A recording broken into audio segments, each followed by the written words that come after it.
नमस्कार दोस्तों, DD red के एक और रिएक्शन वीडियो में आप सभी का स्वागत है। मैं हूं आलोक। तो भाई आज एक बड़ा स्पेशल वीडियो लेकर आया हूं। जुनैद अकरम का वीडियो है, ये डॉक्यूमेंट्री कह रहे हैं। ये है Junaid Akram documentary, the heartbreaking truth, शादी के बगैर बच्चे।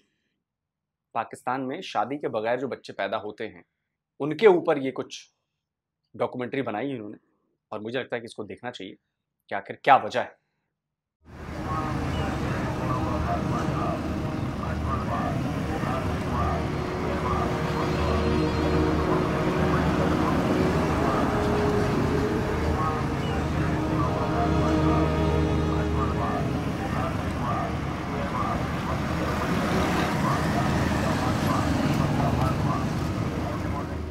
मेरा नाम मा है और मैं इस वक्त 37 साल की हूँ।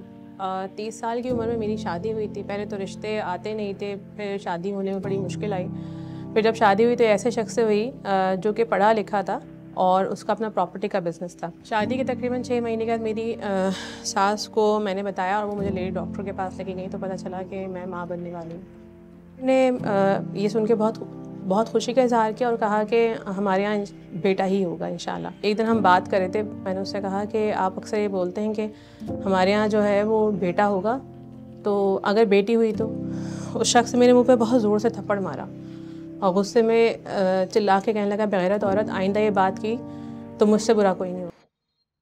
और ये पढ़ा लिखा आदमी था। क्यों भाई ऐसा क्यों कर रहे हो यार? और नहीं, ये सिर्फ पाकिस्तान की प्रॉब्लम नहीं है, ये हमारे यहाँ भी प्रॉब्लम थी, पहले बहुत ज़्यादा थी। लेकिन अब धीरे धीरे जैसे जैसे हमने सोशली काम किया, अवेयरनेस बढ़ाई, तो अब ये बहुत कम हो गई है। अब बेटे बेटी में फ़र्क, मैं ये नहीं कह रहा कि बेटे बेटी में फ़र्क अभी भी नहीं होता। अभी भी लोग चाहते हैं कि बेटा ही हो, बेटा ही हो, बेटा ही हो। भले वो बेटा बाद में घर से बाहर निकाल दे, वृद्धाश्रम में डाल दे, वो मंजूर है। लेकिन इसमें कमी आई है, इसमें कमी आई है। एक बड़ा वर्ग अब यह है कि बेटा हो बेटी हो कोई फर्क नहीं पड़ता, दोनों सेम। और ये बहुत बड़ा बदलाव आया है हमारी सोसाइटी में, ये बदलाव आया है, मेरे आसपास बदलाव आया है। मतलब मैं जिस गांव में रहता हूं वहां पर देखा है मैंने, मैं जिस शहर में रहता हूं वहां पर देखा है, जिनके साथ मैं काम करता हूं, जिनके साथ मैं उठता बैठता हूं, वहां पर ये सब बदलाव देखने को मिला है मुझे। तो आपको आगे बढ़ना होगा। मतलब मैं सिर्फ पाकिस्तान के लोगों से नहीं कह रहा, मैं भारत के लोगों से, और जो भी मेरी भाषा समझ पा रहे हैं, बेटे बेटी में फर्क मत करिए, दोनों बराबर हैं। ऐसा कोई काम नहीं है जो बेटा नहीं कर सकता, ऐसा कोई काम नहीं है जो बेटी नहीं कर सकती। आज हमने बेटियों को आगे बढ़ाया है, तो देखिए आज हमारे यहां मार्स मिशन, वहां पर महिला साइंटिस्ट, हमारी जो अग्नि 5 मिसाइल, वहां पर महिला साइंटिस्ट, हमारे यहां बड़ी बड़ी कंपनीज महिलाएं चला रही हैं, कंपनीज चला रही हैं। एक कहीं खबर देखी थी, कोई डैम था हमारे यहां, वहां पे पूरा डैम जो है वो महिलाओं के अंडर में है, पूरा डैम। आप सोचिए इस बात को। तो प्लीज इस बात को दिमाग से निकालिए कि लड़की हो जाएगी तो लड़की होना गलत बात है, नहीं है।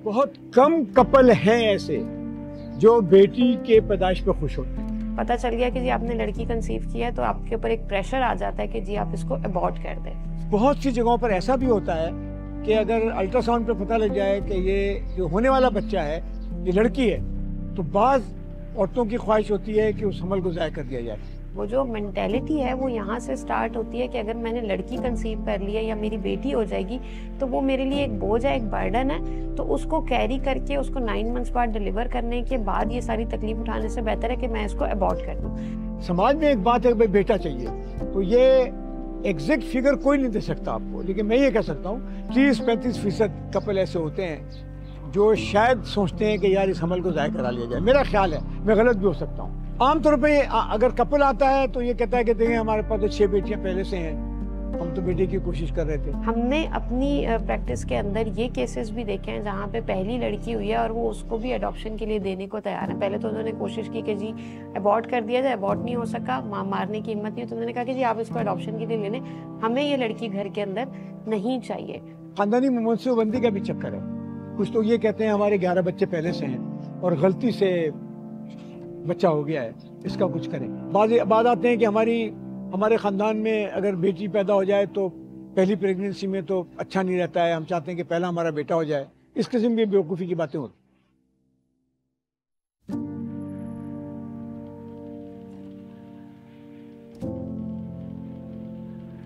डॉक्टर ने मुझे स्कैन लिख के दिया और जब स्कैन के लिए मेरे शौहर और मेरी जो सास थी वो साथ गए थे। वहाँ जाके इसने पता किया, तो जब हम लोग घर पे वापस आए तो उसने कहा कि इस डॉक्टर से बात करो और इस बच्ची को ख़त्म कर दो, क्योंकि उस वक्त ये पता चला था कि लड़की है। फिर ये हुआ कि मेरी सास जो थी वो डॉक्टर के पास आई, उन्होंने बात की लेकिन डॉक्टर ने मना कर दिया उनको। कुछ देर के बाद मेरी सास मुझे आई, आवाज़ दी उन्होंने बड़ी ज़ोर से, और उसके बाद फिर उन्होंने मुझे बुला के बहुत ज़ोर से धक्का दिया। उसके बाद फिर मेरे शौहर ने मुझे घसीटा और मुझे सीढ़ियों से नीचे फेंक दिया, और उसके बाद मैं तकलीफ़ से तड़पने लगी तो वो लोग देखने लगे। शायद वो इंतज़ार कर रहे थे कि मैं यहाँ पर ख़त्म हो जाऊँ या ये बच्चा ख़त्म हो जाए।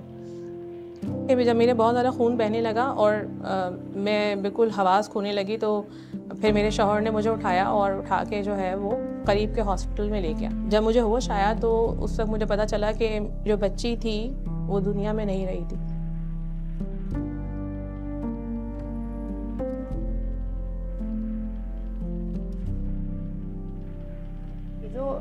एक बच्ची का कत्ल होता है 2 महीने 3 महीने 6 महीने 1 दिन 2 दिन की बच्चियाँ, मुझे नहीं याद कि आप में से कितने लोगों को वो वाक़या याद होगा जिसमें कराची में ये हुआ कि जी 2 दिन की बच्ची जो है वो कूड़े में से मिली और वो रोई तो किसी को पता चला कि जी यहाँ पर बच्ची जो है वो किसी ने फेंक दी है।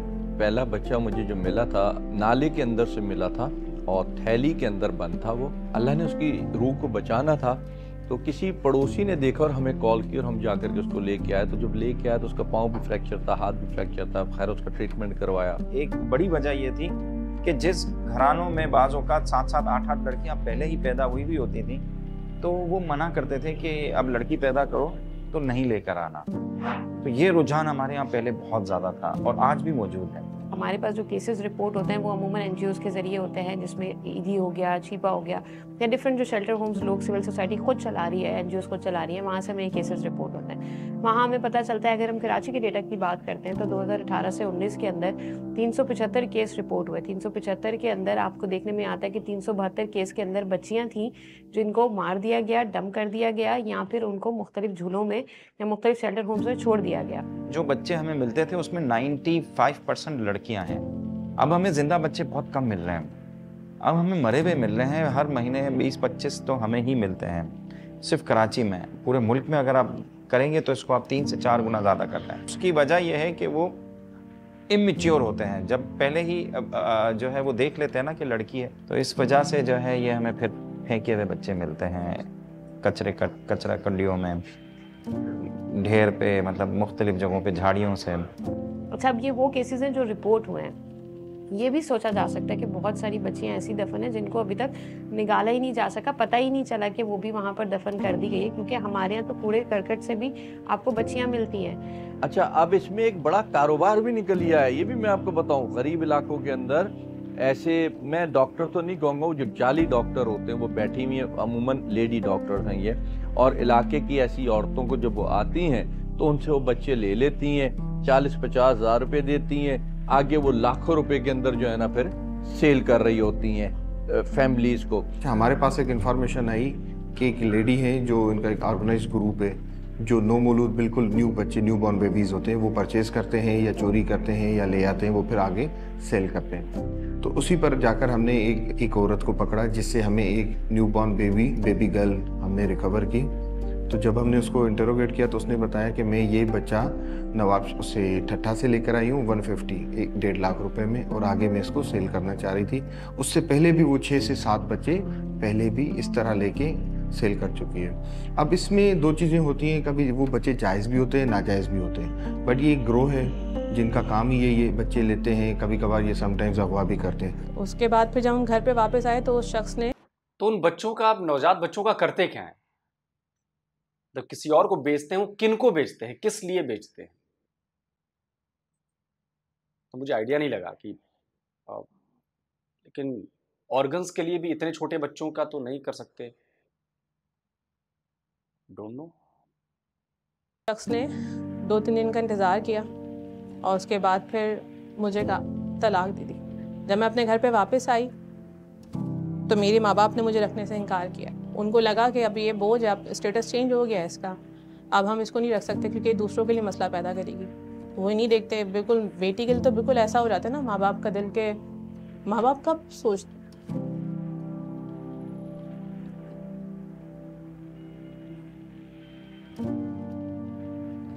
हमारे मुल्क में हमें ये नहीं पता है कि कितनी लड़कियां और लड़के बगैर शादी के ताल्लुकात रखते हैं, और बहुत से लोग ऐसे भी हैं जो कि साथ रहते भी नहीं हैं लेकिन ताल्लुकात हैं, और उनके जो बच्चे होते हैं उनका क्या होता है। पहले इतना नहीं था, पहले ये हमारे यहाँ लिमिटेड एक्सेस थी, मुलाकातें कम होती थी। अब जो है वो 24 घंटे मुलाकातें रहती हैं मोबाइल फ़ोन के ज़रिए। तो उसकी वजह से भी जो है वो एक बहुत बड़ा रीज़न, शादी से हट के जो बच्चे पैदा होते हैं वो बढ़ गए हैं। ये जो लफ्ज़ रिलेशन है, मुझे लगता है कि शायद प्रॉपर ताल्लुक भी कायम नहीं होता, और ये जिन चीज़ों के नतीजे में हम औलादों को पैदा करते हैं वो ताल्लुक नहीं होता, वो मोहब्बतों का उरूज होता है। वो निकाह के बगैर हो नहीं सकता, वो पाकीज़गी के बगैर आगे चल नहीं सकता। जिंदगी के 34 साल इधर सर्फ किए हैं, तो अगले का मुंह जो है ना बाद में खुलता है, उसके अल्फाज हमें पहले पता होता है कि अब क्या जवाब देगा हमें। तो ये हमारा अपना भी एक तजुर्बा है, लेकिन नॉर्मली आते हैं माँ बाप से भी बच्चे। हाँ, ज़्यादातर तादाद ये ज़रूर कह सकते हैं कि फ्रेंडशिप से हुए बच्चे होते हैं। सिंस मैं इस फील्ड के अंदर काम कर रही हूँ तो मैं आपको बड़ा कॉन्फिडेंटली ये चीज़ कह सकती हूँ कि अगर हम लिव इन रिलेशनशिप की बात करें, अगर हम ऐसी लड़कियों की बात करें जो 20, 22, 24 साल की उम्र में या 18, 20 साल की उम्र में भी अपने घर से निकलती हैं और इंडिपेंडेंट ज़िंदगी गुजार रही हैं, तो ये केसेस हमारे यहाँ विद एवरी डे इस स्पीड से बढ़ रहे हैं कि आप और मैं शायद सोच नहीं सकते। मेरे आसपास मेरे जो शेल्टर में बच्चे होते हैं उसमें हर तरह के बच्चे आते हैं, उसमें इन चीज़ों के बच्चे भी आते हैं, जो रिलेशनशिप जो हम लफ्ज़ इस्तेमाल कर रहे हैं। हर इलाके में कहीं ना कहीं ऐसा हो रहा है। देखिए, हम यूरोप अमेरिका में नहीं रह रहे, लेकिन कल्चर हमने वही अपनाया हुआ है। तो जब कल्चर वही अपनाएंगे तो ये सब चीज़ें मौजूद होंगी। तो समवॉट हमारे जो नए बच्चे हैं या जो नई नौजवान नस्ल है वो इस आइडेंटिटी क्राइसिस से गुजर रहे हैं कि ना वो अपने आप को हमसे रिलेट कर पाते हैं, हमारे कल्चर से रिलेट कर पाते हैं, ना ही वो अपने आप को वेस्टर्न कल्चर से रिलेट कर पाते हैं। सो ये एक बड़ी वजह है लिव इन रिलेशनशिप की, ऐसी प्रैक्टिसेस की जिसको हम रिलीजियसली या सोशली एक्सेप्ट नहीं करते। सो अब अगर उसके नतीजे में कोई बच्चा जो है वजूद में आया है, जैसे दूसरे मानों में ये कहा जाए जिसको आप इन्वर्टेड कॉमास हरा कहते हैं, वो किसी ना किसी का तो बच्चा होता है, समाज उसको देता है। तो हमारे यहाँ तो बड़ा सिंपल सा सोल्यूशन होता है ना कि भाई लड़की को या तो घर से निकाल दो। तो वो हमारे साथ हुआ क्या है, वो एक बचपन से सुनती आई मिसाल है कि कौवा चला हंस की चाल, अपनी चाल भी खो बैठा।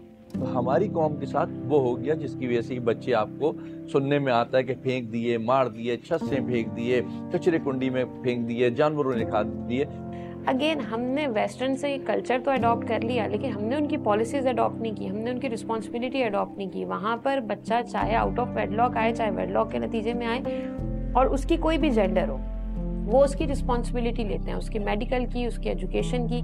सो पेरेंट्स के लिए तो एक तो वो जो वो स्टिग्मा है कि जी हमारी बच्ची बगैर शादीशुदा थी और इसका बच्चा हो रहा है, तो उसको कैसे वो कवर अप करेंगे कि हमारे बच्चे और बच्ची अगर इज्जत के मतलब को नहीं समझेंगे, रिलेशनशिप और लिव इन रिलेशनशिप को ये इतनी आम सी टर्मिनोलॉजी बना के फिर उसको अपना हक समझेंगे, फिर अगर माँ बाप समझाएंगे, हमारे जैसे लोग समझाएं तो हमें अपना दुश्मन समझेंगे, तो फिर यही होता है ना कि मुझे औलादों को गोद में लेके बैठ कर ही सारी बातें करनी पड़ती है कि बेटा अपने आप को बचाओ।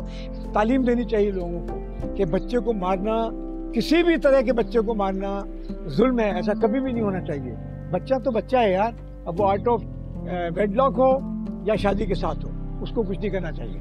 एक इंसान जिसको कुदरत ने ज़िंदगी दे दी, उसके फिर बुनियादी हकूक़ हैं, उसको आप सल्ब नहीं कर सकते, उसको आप फेंक नहीं सकते, उसको आप मार नहीं सकते।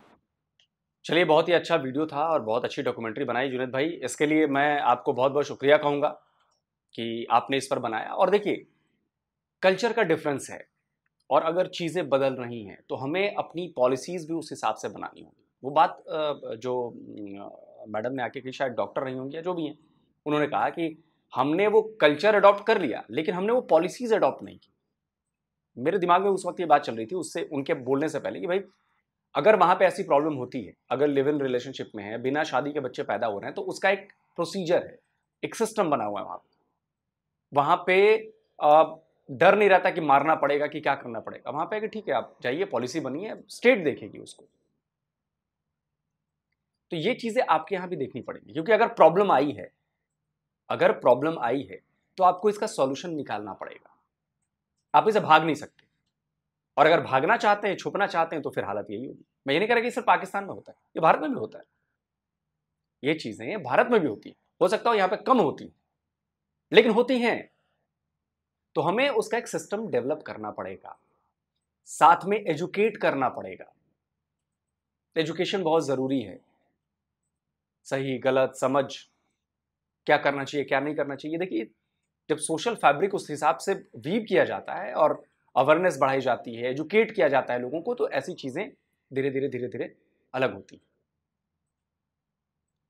आप देखेंगे कि जो भी अपने कल्चर के साथ है, उस इलाके का जो कल्चर है उसको नहीं भूलना चाहिए। यूरोप वाले अपना कल्चर फॉलो करते हैं, भारत वाले अपना कल्चर फॉलो करते हैं, पाकिस्तान वालों को अपना कल्चर फॉलो करना चाहिए, जो उस इलाके का है। कल्चर ये जरूरी नहीं है कि इतना बड़ा मेरा देश है तो सारा कल्चर एक होगा, नहीं। अलग अलग कल्चर के अलग अलग लोग हैं, अलग अलग रस्मो रिवाज हैं, अलग अलग चीजें हैं। तो आप अपनी आने वाली पीढ़ी को उन चीजों से अवगत कराना पड़ेगा, उनको एजुकेट करना पड़ेगा, समझाना पड़ेगा। अभी जो लव जिहाद वाला मामला चलता है, इसमें भी एजुकेशन की जरूरत है। आप इसको समझो कि अगर प्रॉब्लम है तो उसका सॉल्यूशन निकालना पड़ेगा,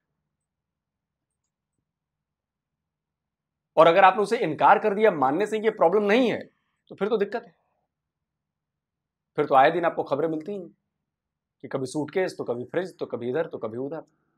ये समझना पड़ेगा। और मैं ये नहीं कह रहा कि सिर्फ एक कम्युनिटी को समझना है, हर कम्युनिटी को समझना है, और उसमें लड़के और लड़की दोनों को एजुकेट करना है। सिर्फ ऐसा नहीं कि सारी गलतियां लड़कियों की हैं, लड़कों को भी एजुकेट करना पड़ेगा, उनको भी समझाना पड़ेगा, लड़कियों को भी करना पड़ेगा बराबर। तो बहुत आंखें खोलने वाला वीडियो था, और मुझे लगता है कि इससे सीखना चाहिए, समझना चाहिए। आप क्या कहते हैं कमेंट करके जरूर बताएं। जल्दी मिलता हूं एक और नए वीडियो के साथ। नमस्कार, जय।